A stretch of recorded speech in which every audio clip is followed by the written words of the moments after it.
Hi, everybody, and welcome to the Moxxie Coaching Podcast. My name is Michelle, and I'll be your host as we explore what coaching is and how it can help you create your best life. If you're anything like me, it's important to you to give back in some way. Maybe it's volunteering in the soup kitchen. Maybe it's donating $1 million to environmental research. It doesn't really matter.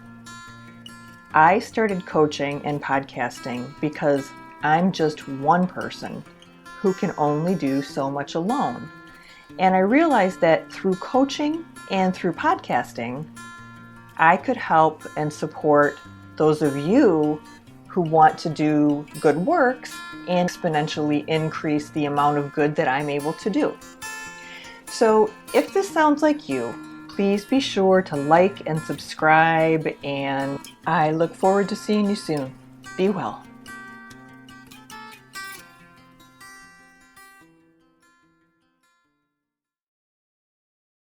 Hey everybody, I just wanted to hop on real quick. This episode was recorded a while ago, and this is our week for our free weekly tarot reading or coaching session drawing. And the winner for this month is Jessa Brixius. So Jessa, you can expect an email coming your way from me at Moxxie Coaching, and we will get you started for that free coaching or tarot reading session. All right, let's move on. Hey everyone, welcome back to another episode of the Moxxie Coaching Podcast. Today I am excited because this episode is actually a guest episode with Ardelia Lee.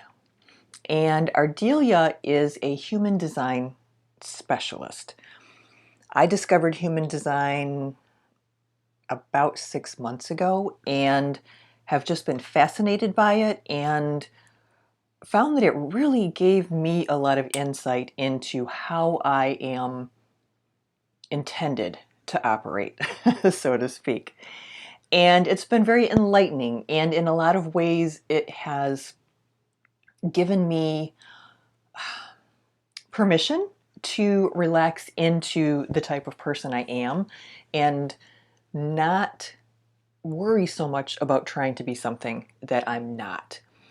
And rather than have me fumble through an explanation and try to teach the basics to you, I thought it would be fun to have a guest on, and that is Ardelia. And I found her through her podcast, That Projector Life. And I started out by just listening to a few of her episodes, and she really resonated with me because I am a projector as well. So it was really, really helpful information. But she talks about all different types of human design things in her podcast. So by no means is this something that is specific to one type of human design type.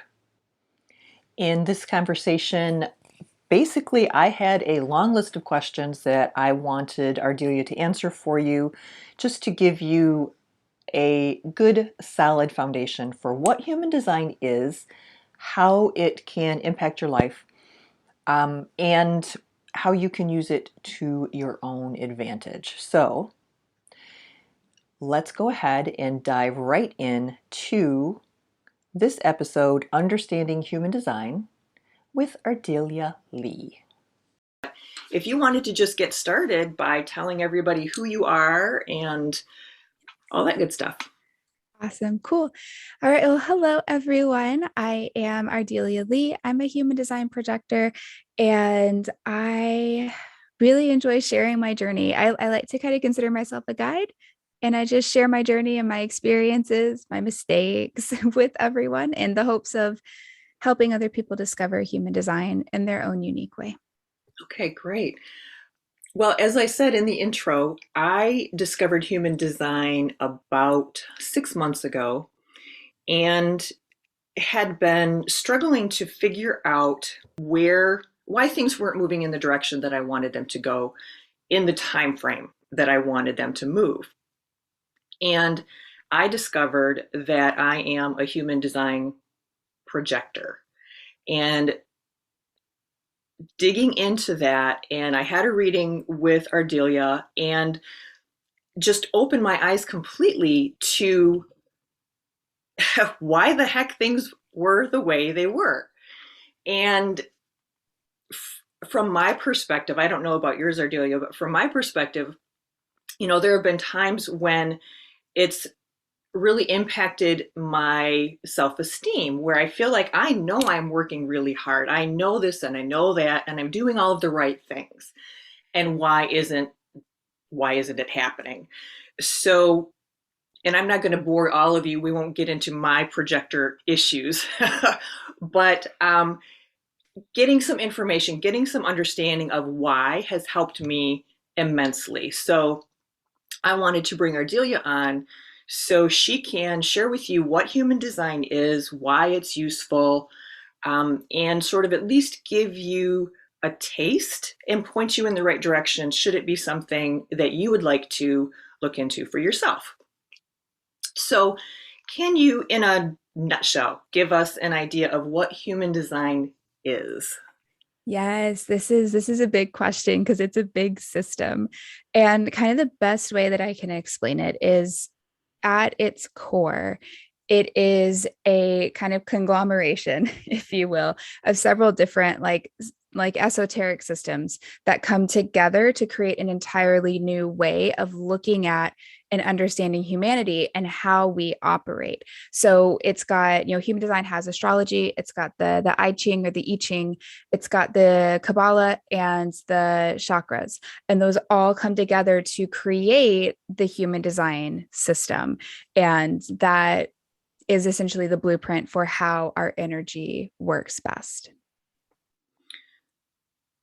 Okay, so when someone gets a reading, that reading is a snapshot of how to use human design, where it impacts us, and sort of starts us off, at least, in terms of understanding where we are with everything.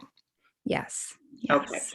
And when you have your human design chart created, what happens is you get this printout and it's got all of this somewhat confusing information at first. Um, and everyone's is different. Do you think it's useful? I mean, if you had to, give an elevator pitch or convince somebody, what would you tell them? So, you know how earlier you were talking about, like, I'm doing everything right. Why isn't this working? Mm-hmm. That is where human design comes in. Human design can tell you why things aren't working and how you can make them work. Now, it's not like a silver bullet. You are going to have to put some work in, but I have found that this is the most comprehensive system for understanding what's not working and why and how to fix it. Wow, that's pretty big claim there. But I wouldn't have you on here if I didn't agree with you. Um, so yeah, it's just really cool. What do you think? Well, let me ask you this: if it's not too personal, what do you feel like you've learned through for yourself? And don't get into details, but broad strokes. How has it impacted you, and what have you learned? So I feel like I've been able to be me, like actually be me for the first time in my entire life. And it's also helped me understand, again, how I work best in the world because I experienced that same issue that you did, where it's like, I'm doing everything right. Why am Mhm. I not seeing the results? Right. Like you learn in school, input equals output. Right. And it's like, Right. well, I'm putting in the right input. I'm not getting the same output. What's going on? So that's how human design has helped me. It's helped me see that it's not me that's the issue. It is the system that, it's the whole system itself that tells us we put an input in, we get a specific output. So when you say system, you mean like society in general. We're all so Yes. darn conditioned to be a certain way. Yeah. Okay. Good. How have you used human design to guide you? And can I do you want to tell everybody what you are in human design and all of that, just to give them some context? Yes. So I am a human design projector. And so that is my type. And I know we'll go into that in a bit, Mhm. but that is my type. I am a projector. And my strategy is self projected authority. And so for me, I have my throat center and my G center, which is the yellow diamond in the middle, defined. Um, so for me, my direction is all about me and where I'm going and what is correct for me. Does that answer your question? Somewhat, yeah. Yeah. I think it'll make more sense when we get into the Okay. details. Maybe we should just kind of skip up up to that. So, can you briefly outline the five different types? It's a lot, I Yes. know. It is, yeah. So there's the manifester, first of all. And also, let me back up. Big picture, there are five types. There are three energy types and two non energy types. So the manifester is what we're going to start with. They are the purest energy type. Now, they are the initiators. They are here to start things, to make things happen. They need to inform people. If they don't inform people, we're all going to have issues, but they are the starters. And then we have the generators, and they are another energy type. The generators are here to pick up where the manifestor leaves off and continue to completion. They've got this sustainable energy about them. Some people say, generators are here to work a 9 to 5. I would say yes, but only if the generator is happy in what they are doing. Happiness is a big thing for every type. But generators have that sustainable energy. They are essentially the ones who built society. So, round of applause for the generators who got us to where we are today. The next type is also an energy type. This is a manifesting generator, and they are a blend of the manifester and the generator. Manifesting generators tend to be all over the map. These are the people who have three things going on at the same time, and they need that. They need to multitask. They tend to skip a lot of steps in their processes. They do have the sustainable energy that generators have, but they also are beginning new things and moving things forward. So now we get into the non energy types. And this is where the projector comes in.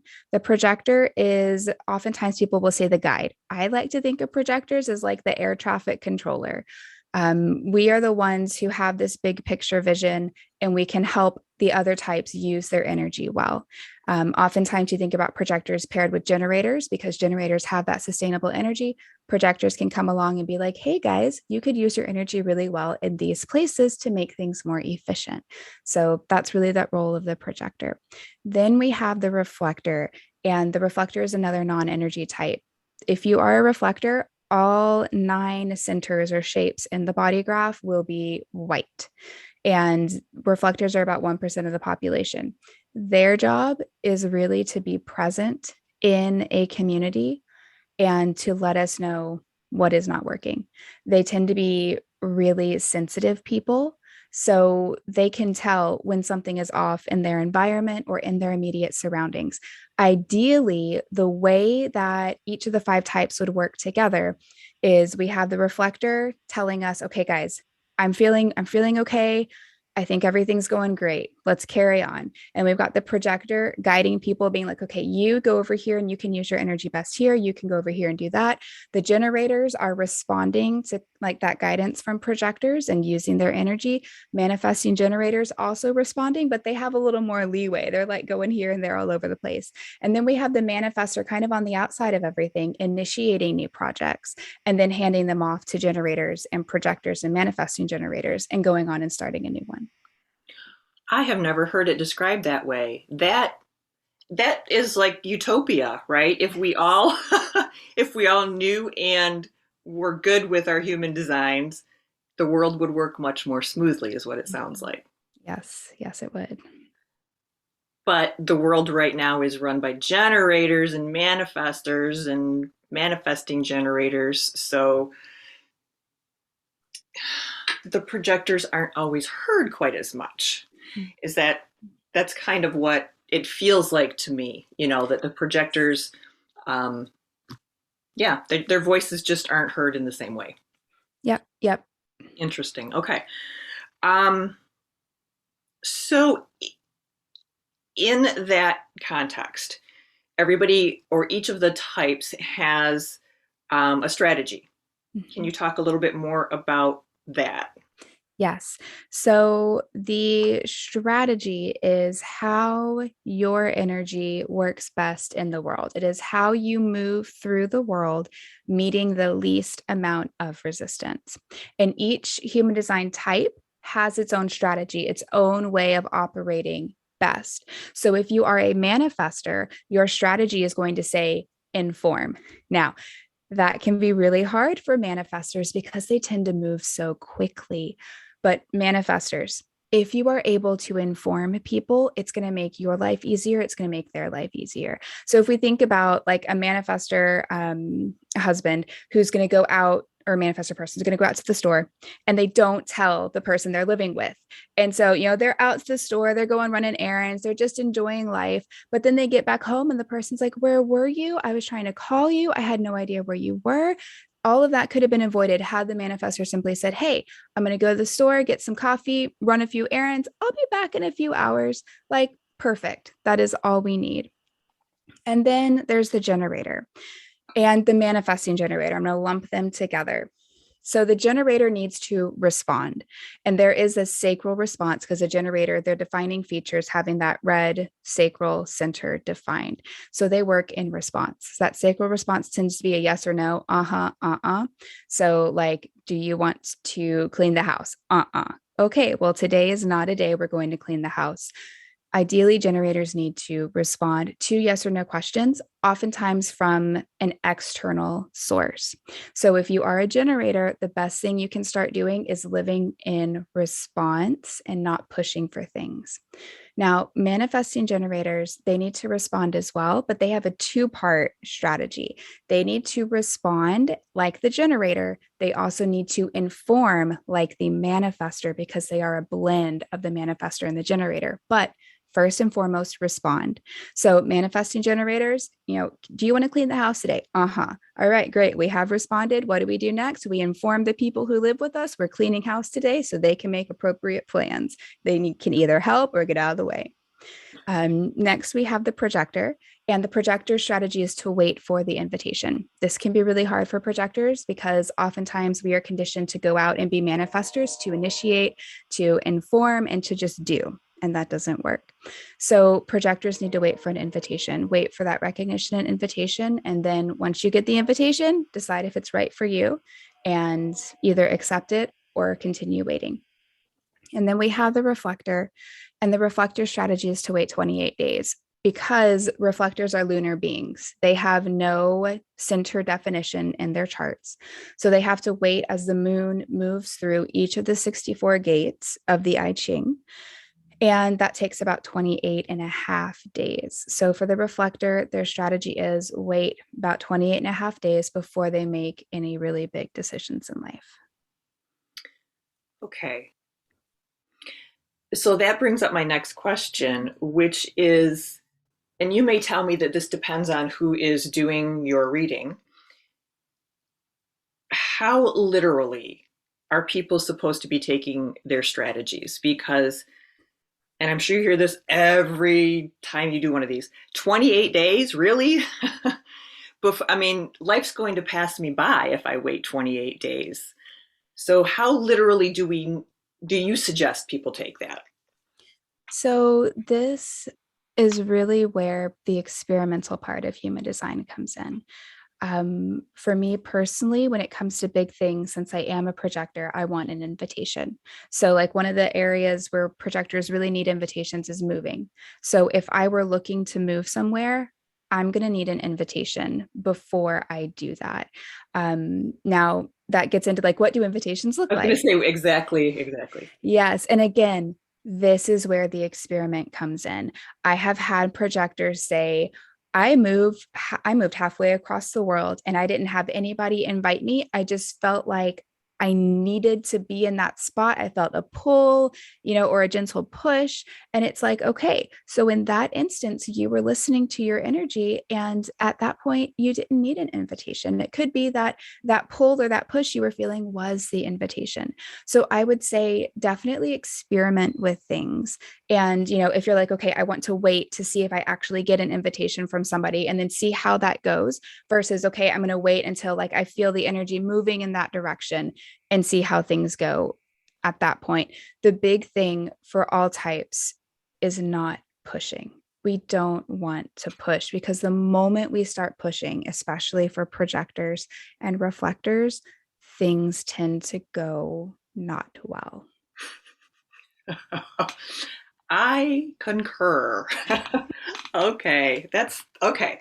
So it's almost like I'm hearing you say that the human design system is a nice, clearly defined foundation.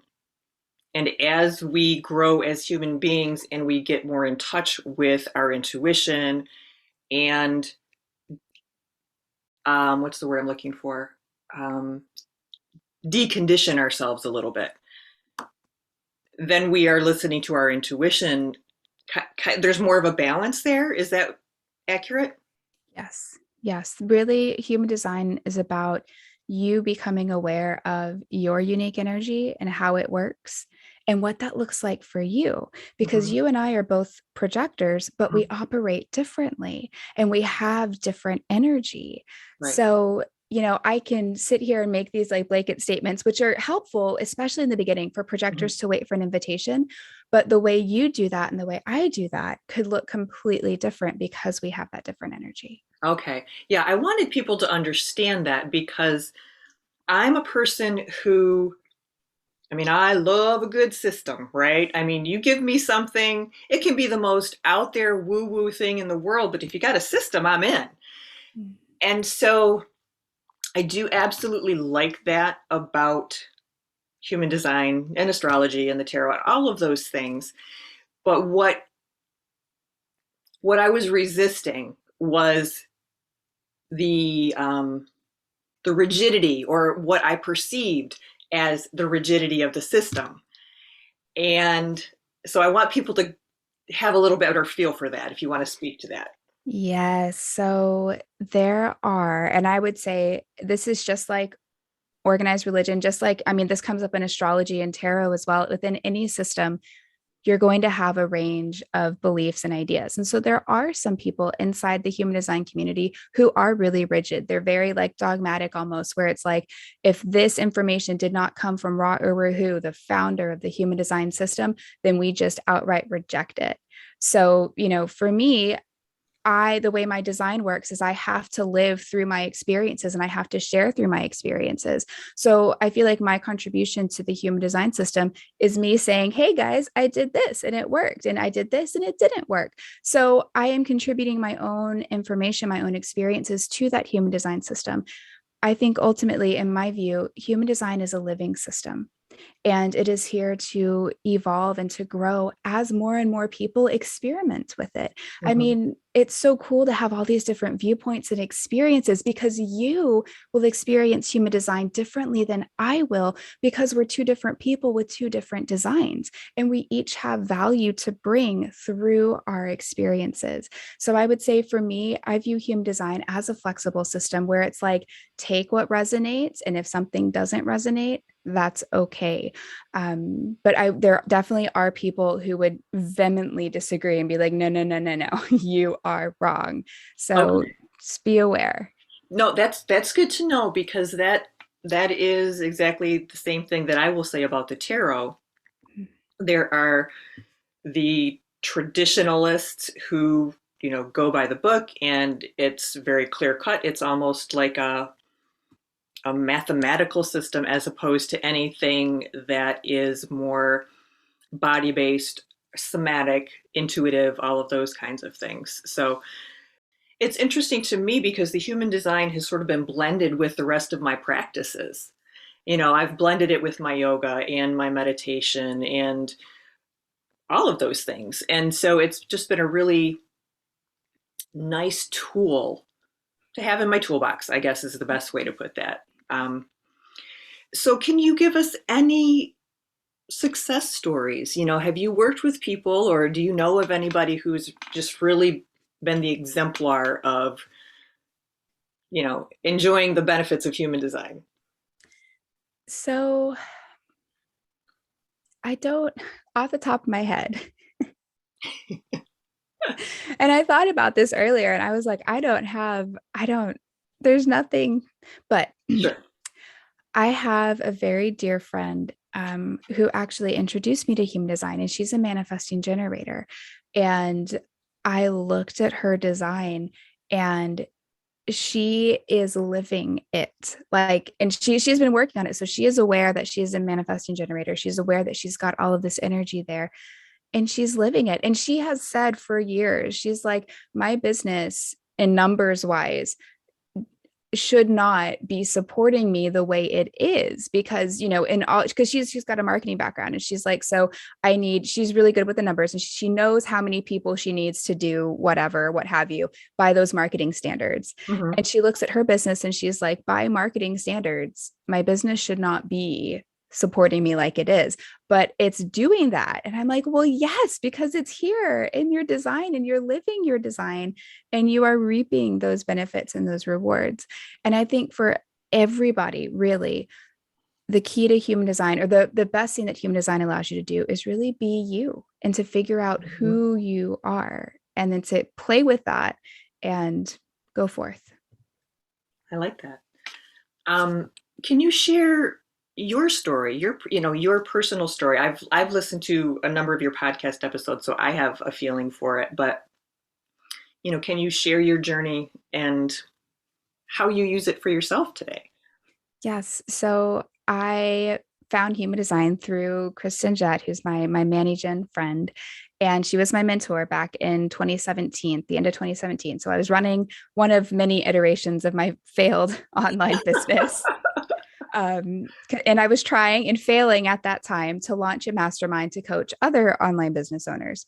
And so I put this awesome launch plan together and followed it perfectly. And I didn't get any signups at all. And like that was devastating because I really needed the money. Sure. And Kristen looked at me and she said, if I had done what you did, I would have had drastically different results. And it was like at that moment, something clicked. And I was like, okay, it's not like this, it's not me, essentially. Yeah. Because I was like, maybe there's something wrong with me. Right. And at that time, Kristen also said, okay, you're a human design projector. And I was like, I have no idea what that means. So I spent the next few months learning about human design and trying to figure out if I actually was a projector, because sometimes projectors go through this nasty shock of like, I have to do what now? How do you wait for the invitation? Is that Mhm. even possible? So that's kind of how I came to human design. And I spent those, like the first 6 months of me learning human design, I was bitter and angry at the online business world because I was like, you guys gave me crappy strategies for me. Like they work great for you, you manifesting generators. They don't work for me. Oh, yes. Yeah. Yeah, and it is devastating, to look at the number of hours you put in and the amount of just psychic and emotional energy that you put into something like launching a mastermind group. That is a huge undertaking. And to do that and then just to have the crickets. Um, yeah, I feel for you. That's rough.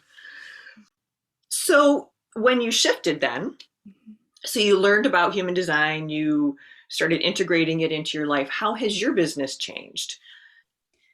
I'm actually financially supported by my business now, and I'd say that's one of the most noticeable shifts. The other Mhm. thing is I actually enjoy what I'm doing now. Yeah. And I get feedback from people saying, I really enjoy your content. It really resonates with me. And Hmm. that more than the financial support really is what just lights me up, you know? So I get to make the impact that I have always wanted to. And that is the biggest shift for me. So you get that warm fuzzy when somebody says, And not an ego warm fuzzy, just oh my gosh, yay, it worked. And, Yes. just this Yes. lovely feeling. Yeah. All right. Talk a little bit about, if you would, um, is it something that you would recommend people who are in partnerships do? Is it useful? Is it useful to profile your children? All of those things.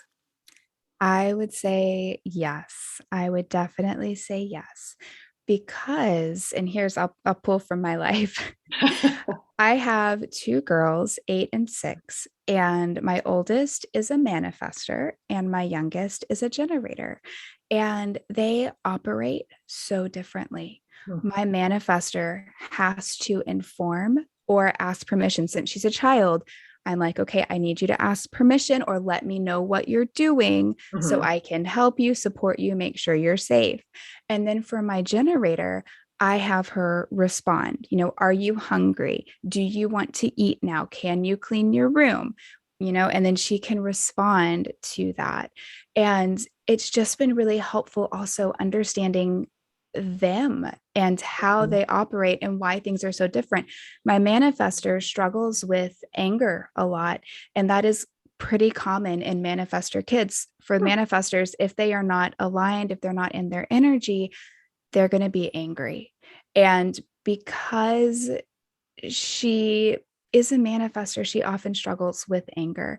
And so it's been eye opening to understand that and to help her work through that.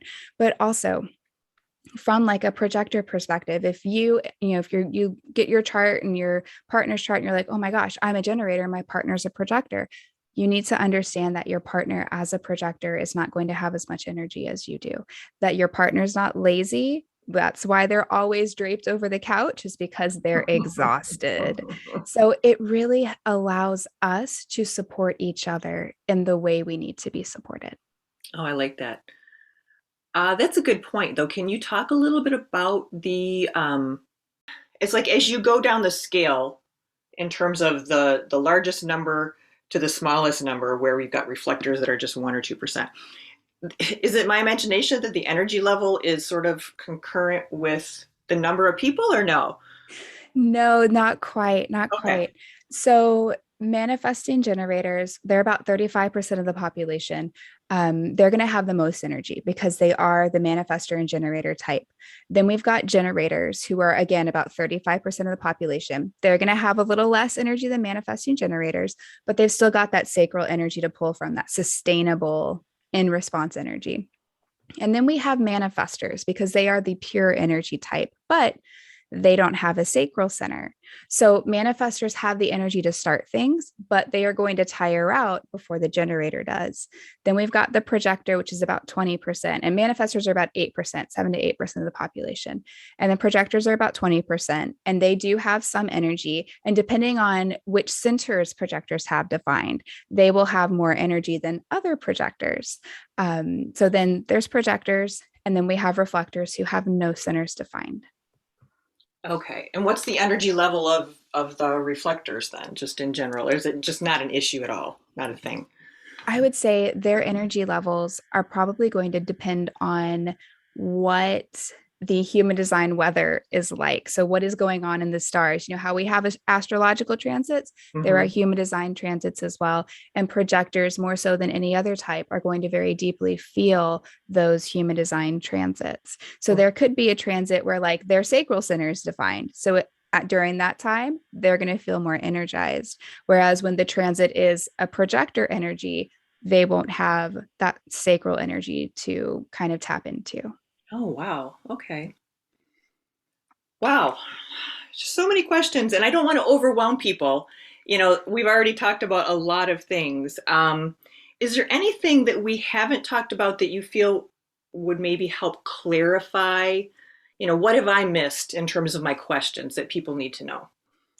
So I would say when you are getting started with human design, focus on three things: your type, your strategy, and your authority.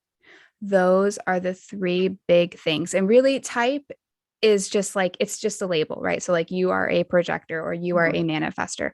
What's really important is your strategy and your authority. So, and we haven't talked about how those work together. So let's talk about that. So Okay. we Yeah. talked about strategy. Your strategy is how your energy works best in the world. And that depends on your type. But your authority adds an extra layer. So your strategy is how your energy works best. Your authority is how you make decisions. So, two people who are the same type, they have the same strategy, but they may have a different authority. So, like you and I, we have the same type. We're both Mhm. projectors. We both are supposed to wait for an invitation. That's our strategy. Mhm. But our authority, the way we decide if an invitation is correct for us or not, is different because I have a self projected authority, whereas you have a sounding board authority. So, it is a little different. And that's also important to understand is you really need to add that extra layer of your authority because that is how you're going to figure out what is correct for you or what is not. So the temptation in human design is to fall down the rabbit hole, to go through all the centers, to go through the channels, the gates, all the Mhm. stuff. Mhm. What I would recommend doing is sticking with your type, strategy, and authority as long as you need to. And, it could be a year, it could be 3 years before you go into anything else. If you feel really good about it, it could just be 3 months. But give yourself time and space to really figure out what it means for you to be a manifester with an emotional authority or a generator with sacral authority, because that is what everything else in human design is built on. Okay. So I have this book. This is a book, Understanding Human Design, The New Science of Astrology, Discover Who You Really Are by Karen Curry. And I did exactly what you said, which is go through the book. It's all marked up. Every gate is marked up, every end. And then I finished up and I was just like, my mind is so full of information that I don't yet know how to apply. I think that is very, very good advice, but it is tempting because it's like the Enneagram or, what is it? Why can't I say it? Meyer-Briggs, that type of thing where we all just want to know more about ourselves and how we operate. So, yeah, I think that it is very tempting, but I also think that you are absolutely correct because I had to just put it away. And it's like, I just have to get used to being somebody who is not in the same way pushing. I need to learn how to attract. And that I'm working on. That could be a while. So great. All right. Anything else that you can think of that we should mention so people have a good idea? I would say, in addition to focusing on strategy and authority, Mm-hmm. trust yourself and trust your energy. That is so, so important because I can sit here and tell you like all the stuff that is in the books, right? So I'm a projector. I have only experienced life as a projector. So for generators, I can tell you, I know about the generator type. I know how their energy works. I live Mm-hmm. with two. I got it. But I have not fully experienced that. So I may tell you something about a generator and you're like, well, that doesn't really resonate with me. Okay. So then what you need to do is figure out what does resonate with you. Mm-hmm. Trust your energy. That goes for every type, every authority. Trust your energy. That is the best thing you can do. I definitely recommend, finding a human design teacher or guide that you resonate with, but always trust your energy. Always. That makes sense. And so many of us don't know how to do that, or when it does come up, we don't recognize it, or we just shove it aside. So I think that's great advice. All right. People, if they're interested, I'm going to ask you to tell everyone where they can find you, but what information do they need if they want to have their human design chart created? So you will need your birth date, including the time. I know the time can be a sticking point for a lot of people. Generally, we want your birth time to be as specific as possible. If it's, not as specific as possible, if you're like, well, I know it was between like 8 a.m. and noon, like we can work with that. on the surface level of human design, but the deeper you go into it, the more that specific birth time becomes really important.